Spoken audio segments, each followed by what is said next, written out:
இவர் வண்டி ஓட்டுற ஸ்டைலை பாருங்களேன். எப்பா சாமி, இந்த பிளாஸ்டிக் டப்பா வச்சுக்கிட்டு சல்லு புல்லுன்னு தெரிஞ்சு பல பேர்த்த டார்ச்சர் பண்ணுற இவங்களுக்கு இந்த வீடியோ ஷேர் பண்ணி விடுங்க.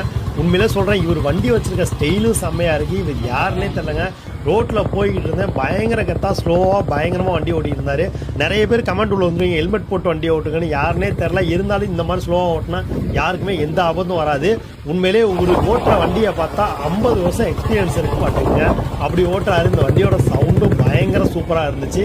கண்டிப்பாக உங்களுக்கு இந்த மாதிரி பழைய புல்லட்லாம் பிடிக்க போனால் கமெண்டில் போட்டுவிட்டு போங்க. ஓகேங்களா? பாய். இவர் வண்டி ஓட்டுற ஸ்டைலை பாருங்களேன். எப்பா சாமி, இந்த பிளாஸ்டிக் டப்பா வச்சுக்கிட்டு சல்லு புல்லுன்னு தெரிஞ்சு பல பேர்த்த டார்ச்சர் பண்ணுற இவங்களுக்கு இந்த வீடியோ ஷேர் பண்ணி விடுங்க. உண்மையிலே சொல்கிறேன், இவர் வண்டி வச்சுருக்க ஸ்டைலும் செம்மையாக இருக்குது. இவர் யாருன்னே தெரிலங்க. ரோட்டில் போய்கிட்டு இருந்தேன், பயங்கர கத்தா ஸ்லோவாக பயங்கரமாக வண்டி ஓட்டிகிட்டு இருந்தார். நிறைய பேர் கமெண்ட் உள்ள வந்துருவீங்க, ஹெல்மெட் போட்டு வண்டி ஓட்டுங்கன்னு. யாருன்னே தெரில. இருந்தாலும் இந்த மாதிரி ஸ்லோவாக ஓட்டினா யாருக்குமே எந்த ஆபத்தும் வராது. உண்மையிலே உங்களுக்கு ஓட்டுற வண்டியை பார்த்தா 50 வருஷம் எக்ஸ்பீரியன்ஸ் இருக்கு பார்த்துங்க. அப்படி ஓட்டுறாரு. இந்த வண்டியோட சவுண்டும் பயங்கர சூப்பராக இருந்துச்சு. கண்டிப்பாக உங்களுக்கு இந்த மாதிரி பழைய புல்லட்லாம் பிடிக்க போனால் கமெண்டில் போட்டுவிட்டு போங்க. ஓகேங்களா? பாய்.